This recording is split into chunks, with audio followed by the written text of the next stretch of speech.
Hi guys, welcome back to another video here on my channel, and what a weekend it has been. If you love Leeds United, give me a like, comment and subscribe, because what a start. I couldn't imagine a better start. I think and I'll talk more in depth about it, but I was nervous coming into this game week. I'm usually pretty nervous before every Leeds game, if I am honest with you, except for early stages of like FA Cups and things. I just don't really care that much about that, just early stages. This year I'd like a cup run though, so I'll keep that in mind. But no, what a start. Leeds United 2, Wolves 1. Good start good start at home. There was nothing really negative about it. There was a couple of performances that were good, but could improve. It still highlights some weak areas, and just because we've won this first game doesn't mean we don't need to go get a striker and a left back. I still think we need it. We just need the depth as well. It's not even about the quality, it's just the depth. It's talked about Calwendo this week. It's been all last week as well. So looks like PSG aren't going to use him. They won on the first game of the season, Messi scoring 2 anyway. So I don't think they really need him, if I'm honest, and they could just go buy who they want. So it's not even like it's a big deal. But yeah, we'll get started. We'll talk a bit about performance, and I'll give some player ratings maybe, or just discuss the players. Started off shaky, conceding early on with Podence, volleying it into the ground. I don't think there's much Meslier could do with that one. We saw Ward-Prowse score a similar sort of goal against Tottenham, where he's sort of into the ground and it's dipped up over the keeper. Ours is more unfortunate. It's hit the underside of the bar and gone in. That could have quite easily gone over. But I'm sat there, I'll set the scene. It's 12 o'clock at night. This is 5 past 12 when it happened. We concede. I'm knackered. I've been taking care of a baby all day, and all I can think is, right, I'm going to bed. But there was we were playing okay up until then. A bit shaky in areas, but we looked really lively. So I thought, I'm going to stick it out. I would have anyway. I can't sleep whenever Leeds play. Like I find if the game's early in the morning, I'll go to sleep, but I'll wake up when the game, it's like my body knows when the game's finished, and I'll wake up in the middle of the night and look at the results, and I'll either be disappointed or I'll be happy. Last year, more disappointed than happy. So I do always struggle to sleep whenever Leeds United play. But yeah, so started off a bit shaky. Podence scoring, Christensen at fault a little bit for it, just because he got nudged off the ball so easily. He got nudged by Neto so easily. He sort of, I don't know if he stumbled or what it was, but Neto gets the ball, crosses it in, gets knocked back, and Podence hits it first time on the volley. Defending wasn't super great on that one, and that was a bit of a theme throughout the match. I do think defending was a bit shaky at times. I looked at the stats afterwards, and they didn't really reflect how I thought we performed. They had 60% of the ball, or 61%, and they had more shots than us, but it didn't feel like that during the game. I was really surprised by those stats. I felt like we had the ball more often, or at least when we did, we looked a bit more, I just felt like we looked a bit more comfortable with it. And I think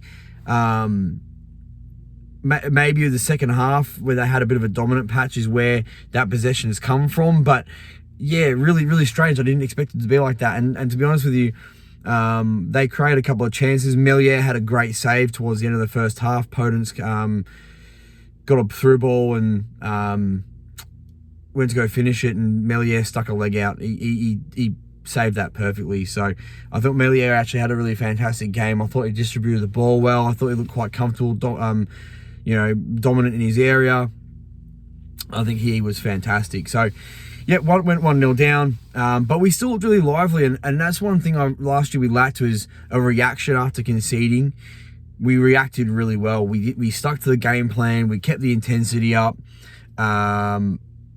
Aronson ran the show, especially first 30 minutes. Obviously, I think he sort of ran out of legs a little bit and went a bit quieter, but the first 30 minutes was absolutely unreal. But overall, he was man of the match. Even when he had some sort of quieter periods, it was still quite good. He ran the show. Then we get a goal back. bit of a scramble. I think Aronson made a tackle, and then it went out to Harrison. He got tackled and won the ball back and played it out to Rodrigo, who knocks the ball past the opponent and hits it near post. Look, Saar probably should have done better. At the end of the day, Rodrigo's hit it with a fair bit of pace. Saar gets his hand to it, but it goes underneath and goes in the back of the net. And at this point, I realised why I stayed up to continue watching it. And we looked like the team that was going to go and win it. Huang had an opportunity. And this is what I mean. I think they sort of reverted towards the end of the game, Wolves reverted to just hitting the ball from distance. I can think of Dendoncker, Neves.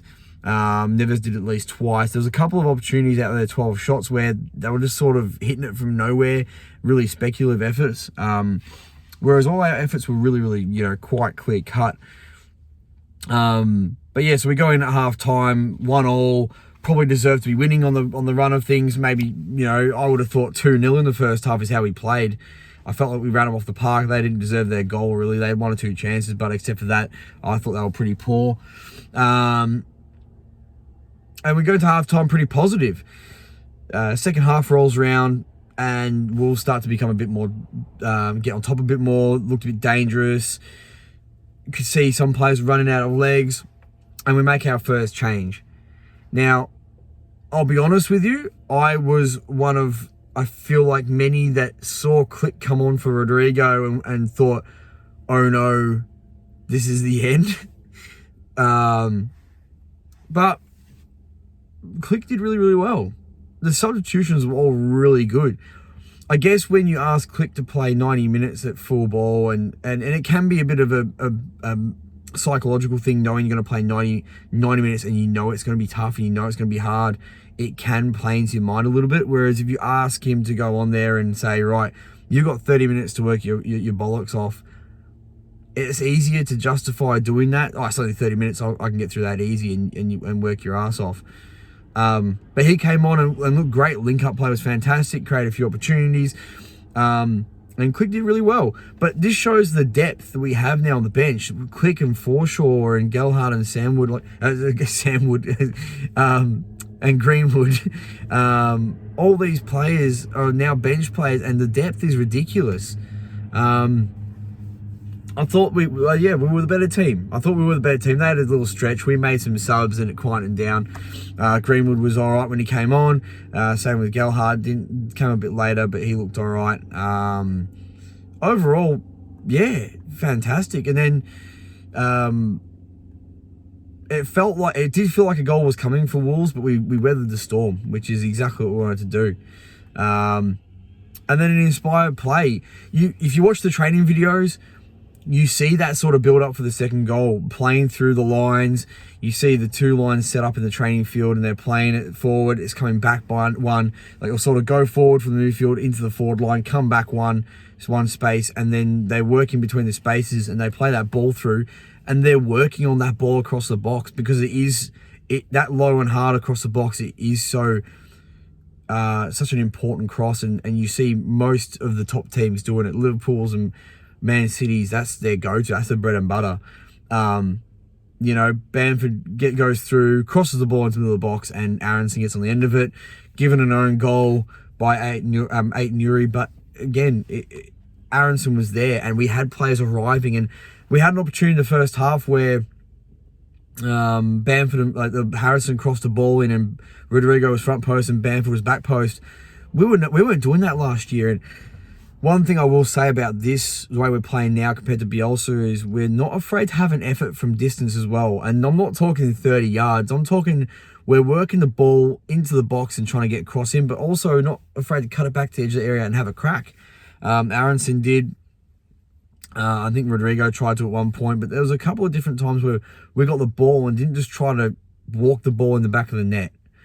You've got to mix it up. You've got to keep the keeper and the defenders on the toes. If you keep working the ball in the box and keep doing the same thing, it's easy to defend. You're just going to get back and just stuff the box full of players and then push forward. When you know that we've all gone forward, you know there's going to be a counter there. So if we are having an effort from distance every now and again, or outside the box, we can keep the other team on the toes, and I think we did that.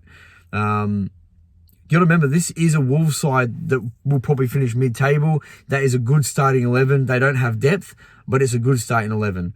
Wolves up to the old tactics again of just rolling around the floor, which is just, I just love watching Hwang and Neves rolling around on the ground.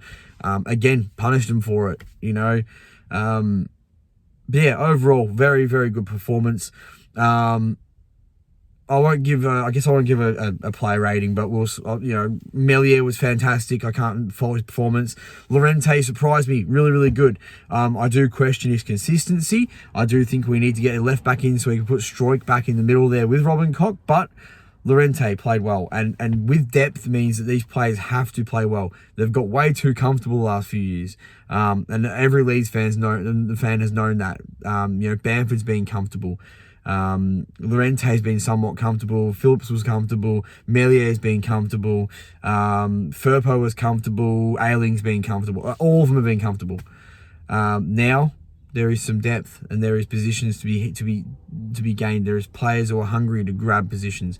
That's why we need another striker. We got Gelhardt pushing Bamford, but Bamford would still think deep down, I'm starting. Get Callum Wendo in, and the pressure's on. There is two hungry young strikers there waiting to take Bamford's spot. Not saying they will, because I thought Bamford played well, relatively all right. There was parts of his game that let him down, but the pressing was fantastic. He pressed, and Sarr almost walked the ball in the back of the net. Bamford won it, played it back to Harrison, who should hit that first time, but he dicked around on it, and we know Harrison can do that at times. But anyway. So yeah, backline was great. Stroik played really well at left back, except for he won all his tackles and his headers, but the only problem is he does lack on the transition. He doesn't have that pace to get back, and we did find he got found out a few times, but overall, good performance by Stroik. Christensen, except for getting pushed off, he was fantastic. Into the midfield, Rocker and Adams, yeah, that's going to be a great partnership. Rocker he just gets the ball and moves it around, and Tyler Adams just plays the ball simple, and his energy and the way he was running around and the tackles, his one-on-one defending is fantastic. If you say, go make sure these players shut down, he'll shut them down. I don't think he'll follow them around like Phillips did, but I think he's got the pace and the intensity to get there and know that, right, I've got to get there quick. That's the player I need to shut down. I think he'll have that, but he'll work. I think Phillips was a bit more of a one-on-one, like I'll just follow this guy around all day in the man marking system. I think that might be why he struggled a bit more in the normal system. That's not man marking, but I think Adams will be better at that, where he'll just sort of chase around. Aronson, man of the match performance. On the wing there, I think it was, or attacking midfield, I'm not too sure where it was. The front four sort of play so fluid. I think he was on the wing.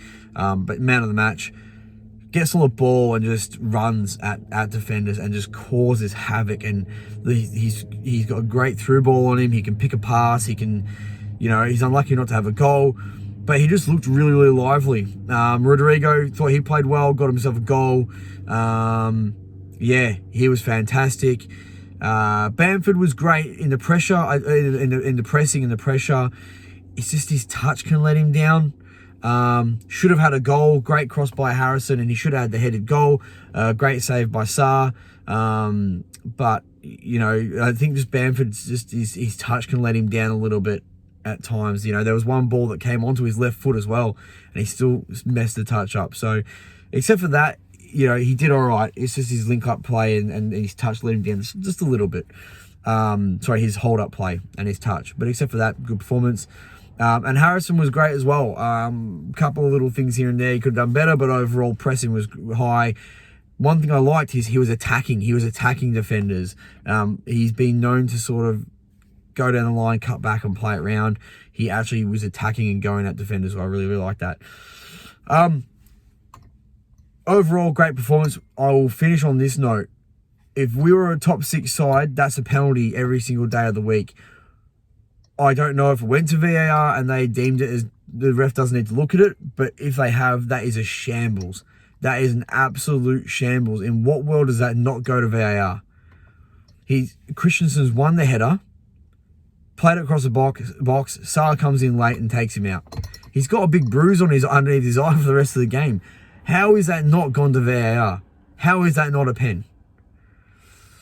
Frustrating. Very, very frustrating. But in the end, we got the 3 points. It didn't cost us. If it had cost us a game, if it had cost us 2 points, I would have been furious.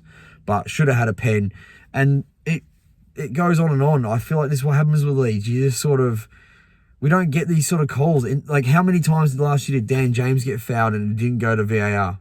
Especially at the start of the season. So, yeah, I do feel VAR only works for the top teams at the moment. I'm yet to see it be beneficial to Leeds. There was some sort of stat that without VAR we would have ended up lower down the ladder. I think that's bullshit. I don't remember any decent VAR calls with us. I remember the Bamford VAR call against Crystal Palace the other year, not last year, the year before. Just so many. It's just not been. I don't think it's been kind to us, if I'm honest, and I don't believe that VAR has been good to us. So many calls that don't go to VAR. But anyway, enough about VAR now. Yeah, if you like the video, like, comment, subscribe. I appreciate your time, and I'll get a video out very, very soon. Maybe a Premier League one. I might talk about Premier League tomorrow. I'll do a little video about the weekend's results. So, yeah, peace.